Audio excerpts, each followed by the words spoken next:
Buyuk Britaniya 3 marta Afg'onistonga yurish qiladi, lekin uchalasida ham mag'lubiyatga uchraydi. Ya'ni 19-asr boshlarida Buyuk Britaniya va Rossiya o'rtasida Markaziy Osiyoni nazorat qilish borasida kurash boshlanadi. Buyuk Britaniya Hindistonni o'z nazoratiga oladi. Rossiya o'sha paytda janubga siljayotgan edi. Buyuk Britaniya Afg'onistonni egallashni xohlardi, bufer zona sifatida, ya'ni Hindistonni himoya qiluvchi davlat sifatida. 1837-yilda Rossiya elchisi Afg'onistonga boradi. Amir Do'st Muhammadxon bilan kelishib o'rtada sulh imzolanadi. Buyuk Britaniya buni xavf sifatida ko'radi va o'zini sobiq hukmdori, Afg'onistonning hukmdori Shujonni taxtga qaytarishni harakatini qiladi va Afg'onistonga bostirib kiradi. Qobulni egallaydi, juda katta shaharlarni egallaydi, lekin 1841-yilga kelib xalq qo'zg'oloni boshlanadi, partizan urushlari boshlanadi.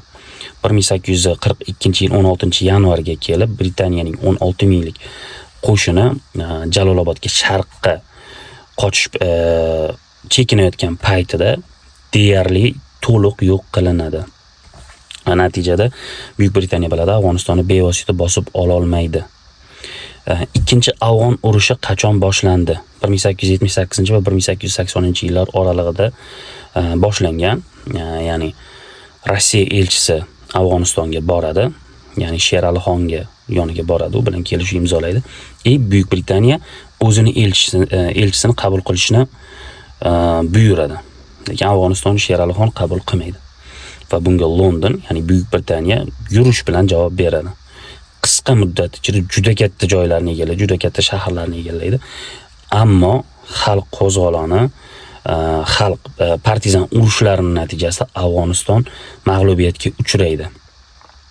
Ya'ni tashqi siyosatini nazoratiga oladi, lekin ichki mustaqillikni beradi.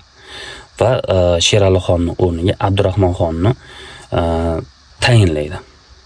Podshohlikka tayinlaydi. U Britaniya bilan shartnoma imzolaydi. 3-Afg'on urushi qachon boshlandi? 1919-yil, ya'ni Birinchi jahon urushidan keyin Buyuk Britaniya ancha zaiflashib qoladi va bundan foydalanadi Amanulloh Xon. O'sha paytdagi Afg'onistonning amiri, podshohi.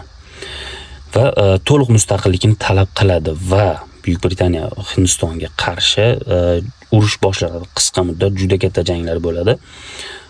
Buyuk Britaniya Birinchi jahon urushida zaiflashganligi sababli to'liq mag'lubiyatga uchrata olmaydi.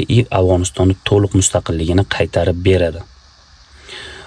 Afg'oniston tarixda imperiyalar qabri deb ataladi va bunga aynan sabab Buyuk Britaniyaning mag'lubiyatlari bo'ladi.